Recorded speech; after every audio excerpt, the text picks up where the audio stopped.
Wonderful. Okay, I actually have a question in my pocket. How's that? And it's not directed to any particular representative, so whoever would like to field a question, feel free to do so. The question, and I did not write this question before I read it, so everybody understands. Why do the laws protect the banking industry in regards to the condo associations? In the wider vision of this practice, who's taking it? Okay.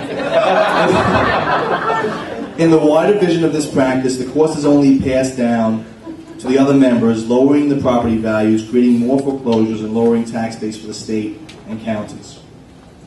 This practice appears to be a short-sighted approach to the problem and only creates more downward pressure on the bank's inventory of more properties. So overall, I think the summary of the question is, the person that wrote it feels that the banking industry is being favored, associations being left in the cold, and they're sort of simply promoting their own product. But I'll let you interpret that. A lot of first-hand experience with this, so I can tell you that first of all, I feel very strongly about this issue. And we do need to hold the banks responsible for carrying the people who live in the associations, paying for the deadbeats, and ultimately the banks that are going to take over these units.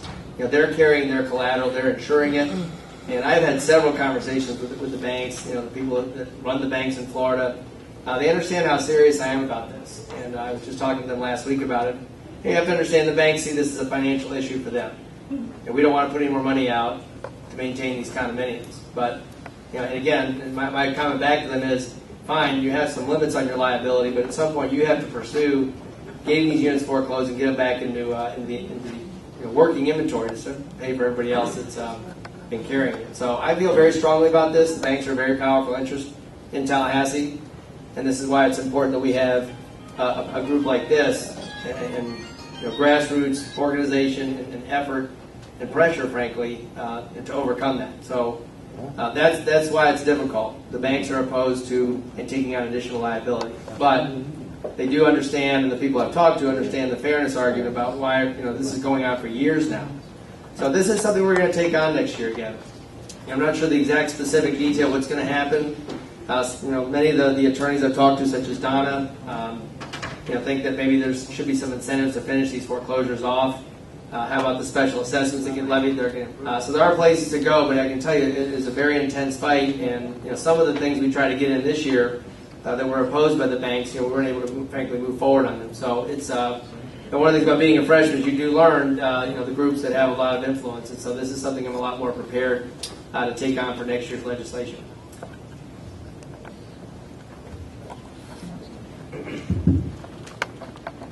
Donna just handed me a question, and Lee just handed me a question.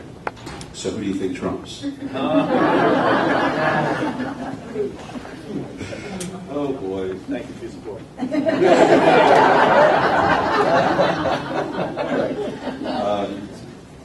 Well, Donna's question. How do you think that the insurance package, SB 408, will help or hurt consumers? That's the question on the panel.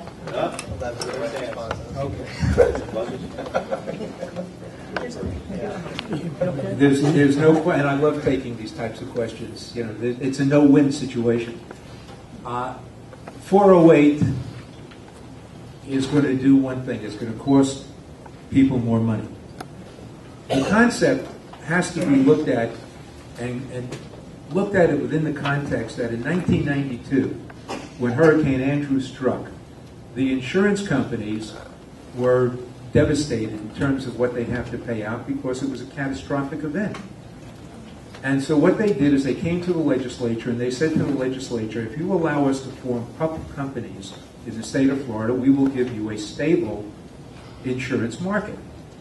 Well, the state went ahead and they said, okay, great, just whatever you have to do, just make sure all the claims are paid on a timely basis and we can go on with the work of the state. And so State Farm, which was, and I don't mean to pick on any one company, which was in Bloomington, Illinois, which insured people, now became State Farm of Florida, and so on and so forth. And all the companies did the same thing.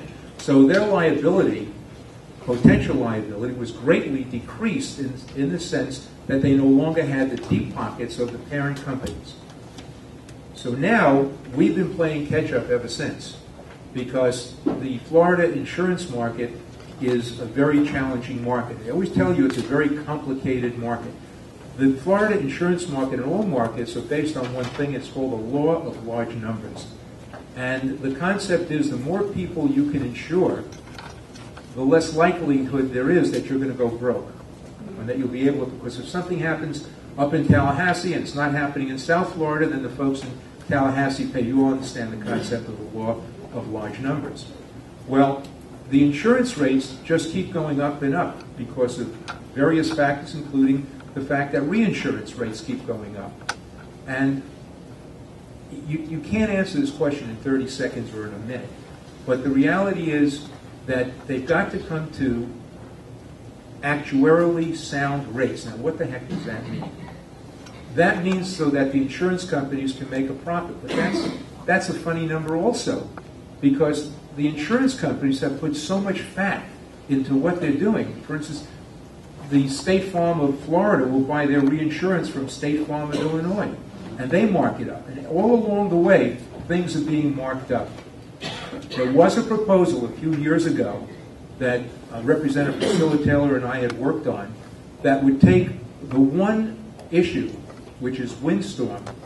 That's the only thing that is unquantifiable. And utilizing the law of large numbers, produce a package where every single person living in the state of Florida who had a home would have to buy windstorm from the state. And every other part of the insurance from $1 would be borne by individual companies. And the individual companies would take 20% of that risk, so they'd have skin in the game when they would go ahead and make the adjustments because of any catastrophic events. So they'd be using their own money as well, so they wouldn't be as generous, let us say, in giving things out. They would give out exactly what they were supposed to give out, but that never went anywhere. So what we have is kind of a patchwork of things, because then we formed Citizens, and Citizens was supposed to be just for those people that could not find insurance anyplace else. And then all of a sudden Citizens became, it was the insurer of last resort.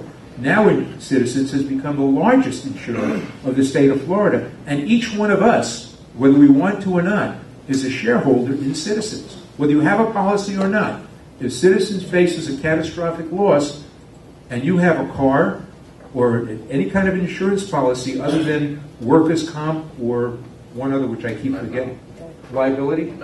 Med-Mal. You're going to be paying for it. Thank you. See, there is bipartisanship.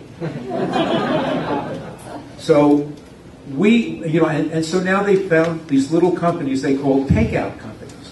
And because Citizens was having so many policies, they wanted to get rid of some of them. And so they had all the takeout companies, and they come along, and some of these companies have gone out of business without even a hurricane. And now we have a whole new thing called sinkholes. And now we have a whole new industry called public adjusters. Went from a few hundred to thousands.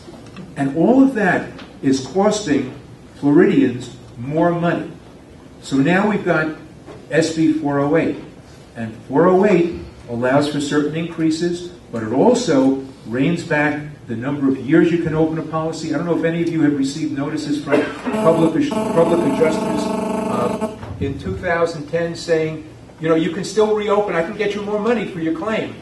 And they reopened thousands of claims and cost hundreds of millions of dollars to the people in the state of Florida. Okay, so they reined that in somewhat. So there are a lot of very good things in SB 408, limits, a lot of stuff having to do with sinkholes, and a lot of things, but there is a 15% increase. So it's going to definitely, that's what I said at the beginning, it's going to wind up costing Floridians more money. But at the end of the day, hopefully, somewhere along the line, it's going to create a stable market. So that it's a question of pay now or pay later. But one way or another, Floridians are going to be on the hook. So hopefully, this is going to be a bill that's going to do some good. Only time will tell. We're just going to have to wait and see. And if it doesn't work, if it becomes very problematic, you can always come in and try to tweak it as well. Thank you. I don't know if that answers the question, but that's Representative, I don't know if there is an answer. Thank you very much. Representative Hudson. Thank you, and I think we'll find some bipartisanship on this particular issue, but I kind of break it down this way, and when I talk about insurance, we've got obviously a challenge in Florida.